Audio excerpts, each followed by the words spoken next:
Machine learning powers everything from Google and Netflix to self-driving cars and even robots. But most people think it's too complicated. In the next minute, I'll give you a complete roadmap of all the major machine learning techniques, made simple. First, supervised learning is like teaching with an answer key.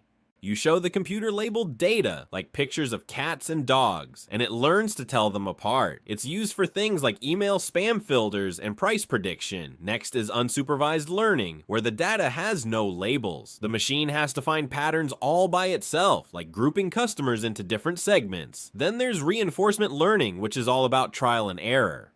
An agent gets rewards for good actions and punishments for bad ones, learning to master games like chess, or even how to drive a car. Finally, deep learning uses neural networks inspired by the human brain. This is the magic behind face recognition, voice assistants, and chatbots. From zero to AI hero, one video at a time. Follow for more.